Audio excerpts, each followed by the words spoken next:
My parents didn't just skip my wedding, they ignored it completely. No call, no excuse, just 3 empty chairs staring back at me while I said my vows to a room full of strangers. The guests smiled like nothing was wrong, but I saw the pity in their eyes, felt it burn through the silk of my dress. I told myself I was fine. I wasn't. 2 years later, when my 135K Porsche showed up on Instagram, my mom finally called. Her voice was tight, rehearsed. "We need to talk, family meeting tomorrow." So I said yes, and trust me, I didn't come empty-handed. Before I tell you what happened next, hit like and drop a comment telling me where you're listening from. Have you ever been ignored until you became successful? People like to say family is forever. In my house, it always felt like family meant Logan. Growing up, everything revolved around my older brother, his trophies, his grades, his big plans. Dad called him the future of the Hale name, like we were royalty instead of a middle-class family in suburban Oregon. I was just Lily, the quiet one, the helper, the daughter who didn't need attention because she had her head on straight. I used to sit on the floor of our living room sketching while they rearranged the mantle to fit Logan's latest award. The smell of Dad's aftershave, the sharp click of Mom's camera as she documented his victory, it's burned into me. My art certificate, the one my teacher said showed exceptional promise, ended up shoved in a kitchen drawer under old coupons. I remember asking softly if they'd come to my school art show that week. Mom didn't look up from the stove. "We'll see, honey. Logan's got regionals." That was our rhythm. His needs first, my dreams second. Even when I got a full scholarship to Stanford, the first thing Dad said was, "That's great. Maybe Logan can transfer there too." It became almost funny the way their praise always circled back to him. I learned to stop asking for it. I learned to make my silence look like strength. Years later, when I met Ethan, he noticed it right away. "You talk about them like they're ghosts," he said once. Maybe they always were. Still, when I called to tell them about the wedding, I wanted to believe they'd show up. Mom's voice was polite, detached, like she was checking off a to-do list. "We'll try, sweetie, but Logan's firm has an event that weekend." Dad's muffled voice in the background, "Tell her we're busy." I remember standing by the window phone pressed to my ear, staring at the reflection of my own face, smiling too hard. Like if I smiled enough, they might feel guilty. They didn't. The morning of my wedding, I sent one last text. "There's a seat saved for you in the front row." No reply. When the doors opened, sunlight poured into the vineyard. 90 guests turned to look at me. The air smelled of white roses and champagne. Ethan waited at the altar, eyes full of love, that almost covered the hollow space inside my chest. 3 chairs stayed empty through the entire ceremony. When we kissed, I heard someone whisper, "She's so strong." I wanted to tell them I wasn't. I was just used to it. Later, as Sarah raised her glass at the reception, she said, "To finding the family who deserves you." Everyone cheered.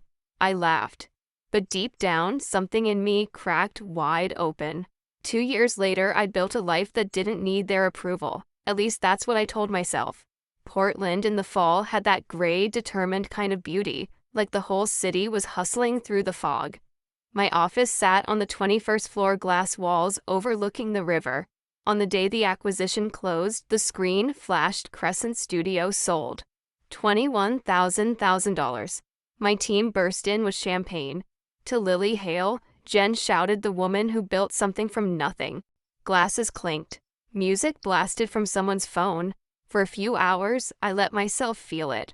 The weight of every late night, every rejection, every quiet win nobody saw. When the office finally emptied, I sat alone, scrolling through the company's Instagram page. My reflection floated over the city lights.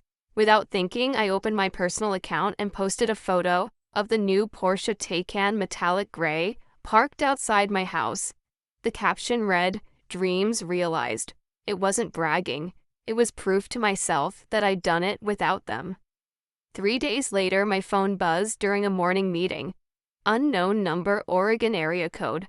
For a second, I thought it might be a journalist. I answered anyway. "Lily." My mother's voice, soft, careful, like walking on broken glass. I froze. 5 years. Not a call, not a text. "Mom, we need to talk. Family meeting tomorrow, 2 o'clock. I laughed once, a sound sharper than I meant. "After 5 years of silence, now you want a meeting?" It's important, she said, clipped like a manager scheduling a performance review.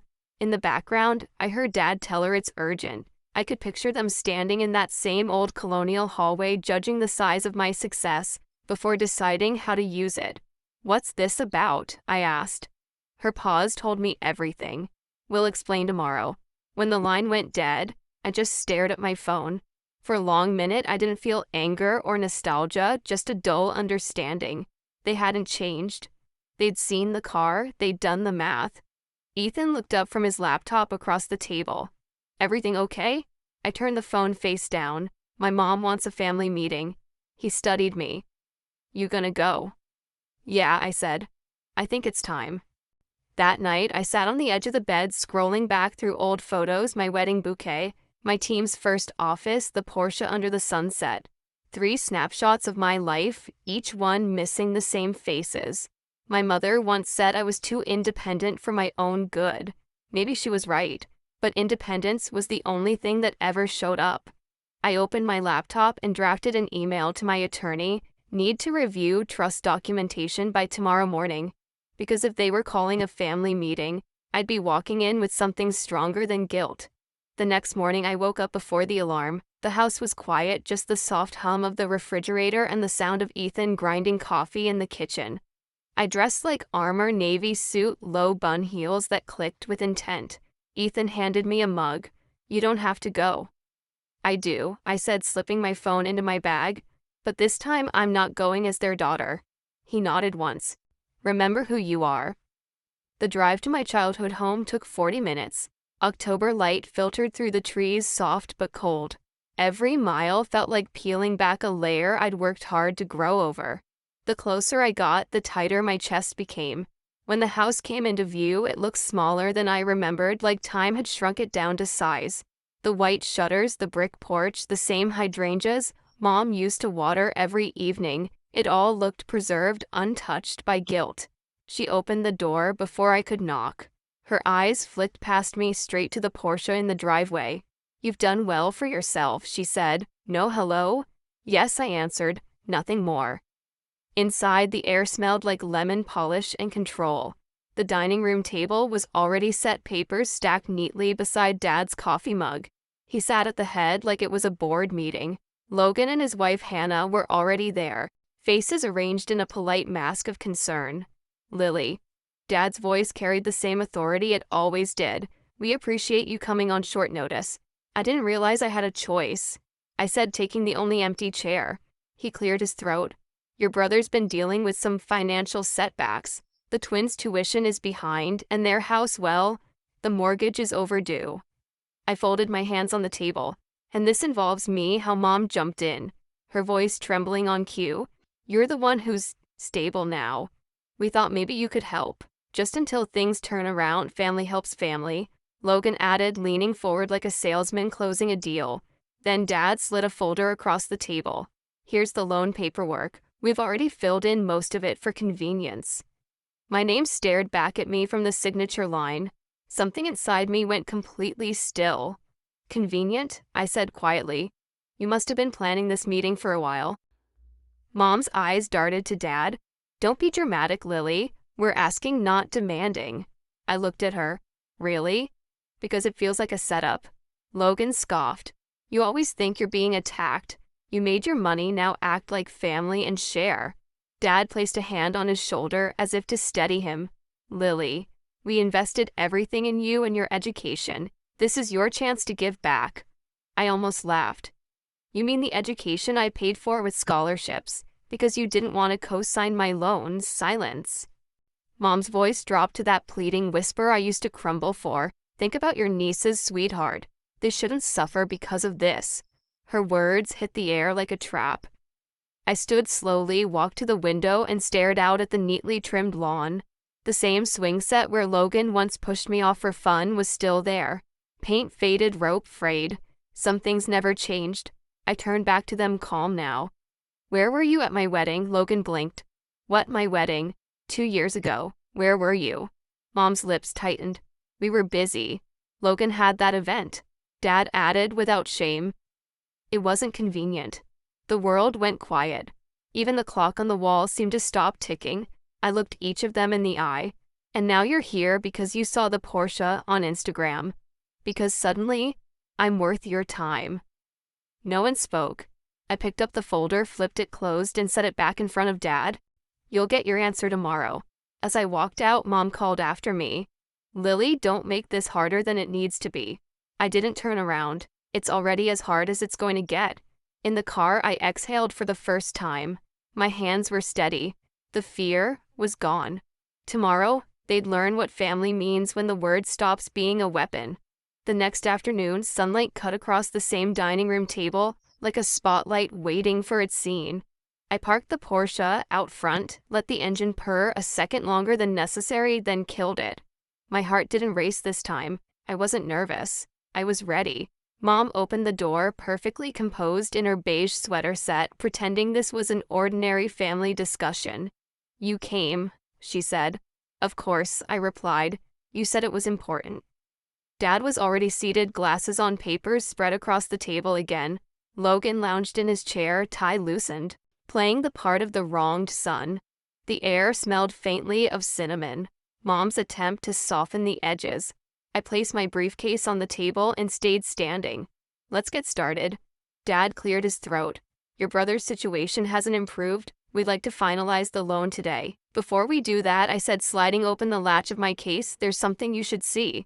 Logan snorted. Let me guess, more photos of your car. I smiled, small and controlled. Not quite. From the case, I pulled a thick envelope and laid it on the table. The bold header read, The Rivera Media Scholarship Foundation, 16 million trust. What's this? Mom asked, brow furrowing. A surprise, I said softly. Since we're talking family investments, I wanted to share mine. Dad scanned the page, confusion morphing into disbelief. $16 million, every cent, I said. Legally protected. Dedicated to funding education for young women in digital media arts. Logan laughed, but it came out thin. You're kidding. You put $16 million into strangers. Not strangers, I said. Girls like me. Girls who are invisible in their own homes. Mom's hand trembled. Lily, that's unwise. You could have helped your family instead of throwing it away. I clicked my phone, activating the recorder sitting beside the papers. The small red light blinked steadily. Just for transparency, I'm recording this conversation, so we're all clear about who asked for what. Dad stiffened. That's unnecessary. It's essential, I said evenly. You've all made your expectations very clear. Now let me make mine. I leaned forward slightly. You missed my high school graduation. You skipped my college showcase. You ignored my wedding. Every milestone I looked for you. Every time you chose something else. So no, this money isn't for you. It's for the girls whose families can't see them either. Mom's voice cracked. We only did what we thought was best. No, I said quietly. You did what was convenient. Logan slammed his hand on the table. You think you're better than us because you got lucky, I repeated, almost laughing. You think working 3 jobs through college and sleeping in my car between classes was luck. You think every door slammed in my face was luck. No, Logan. What I am is done. For a moment, no one moved. The tension hung like smoke. Then I closed the folder, tucked it neatly into my briefcase, and straightened. You wanted to talk about family. Here's my definition: family shows up, and you didn't. Dad tried one last card, his voice low. Blood is thicker than water, Lily. Then you should have thought about that before you diluted it, I said. I walked to the doorway. Behind me, chairs scraped the floor. You can't just walk out, Logan shouted. I turned slightly, just enough to meet his eyes. I already did 2 years ago. The door clicked shut behind me. Outside, the air felt sharp and clean. I could hear them arguing through the walls, voices rising into a blur. In the car, my phone lit up with a new email from Naomi Blake, my mentor. Foundation launch approved. Press release scheduled for tomorrow morning. Perfect timing. The next day, the news spread fast. The Portland Business Journal ran the headline, Self-Made Founder Turns Pain into Purpose. The photo showed me standing beside the foundation logo, confident, collected, untouchable. By noon, my inbox filled with messages, some congratulating, some curious, a few bitter. Among them was one from Mom. You've humiliated this family. I didn't reply. That afternoon, a call came from the front desk of my building. "Miss Hale, your family's here, causing a scene." Through the glass walls of my office, I saw them. Mom waving her hands, Logan red-faced, Dad trying to keep control. My team froze eyes on me. I stood straight in my jacket. "Have security escort them out," I said calmly, politely. Mom's voice carried even through the glass. "She's abandoning her family." I turned away, walking back to my desk. "No," I murmured to myself. "I'm saving myself." Security led them to the elevators. The moment the doors closed, the office exhaled. "Jen," my creative director whispered, "You okay?" I nodded. Better than ever. That evening, Ethan poured us 2 glasses of wine on the balcony. The city lights shimmered below. "So that's it?" he asked. "That's it," I said. "They showed who they are. I just made sure everyone else saw it too." He smiled. "Revenge your style." "Not revenge," I said, looking out at the skyline. "Redefinition." The next morning, the front page of the Chronicle featured my photo, again, this time under a new headline, "From ignored daughter to influential founder." Below it, a quote from my speech, "Family isn't who raises you, it's who lifts you." And for the first time, I didn't feel angry. I felt seen. A week later, Portland woke to rain, the kind that coated everything in silver. I watched it slide down the tall windows of my office, the city blurred and quiet beneath the clouds. My inbox was still full of congratulations about the foundation launch, but my eyes kept drifting to one unread message.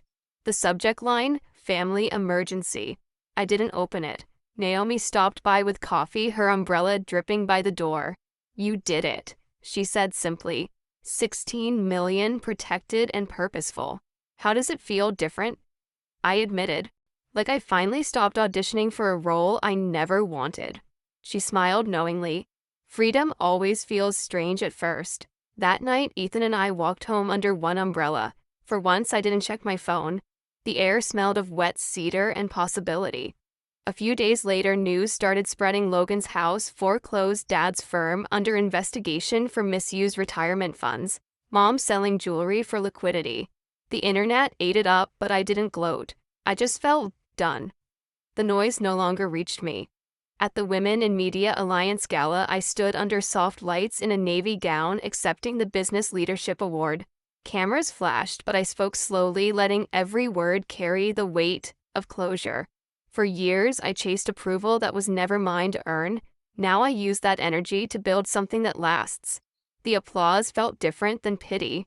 It was respect. After the ceremony, a young filmmaker, barely 20, approached me, eyes shining. "Ms. Hale, your foundation, it means everything. My parents don't believe in what I'm doing, but your story." Her voice cracked. "It makes me believe in myself again." Her words hit somewhere deep where the old ache used to live.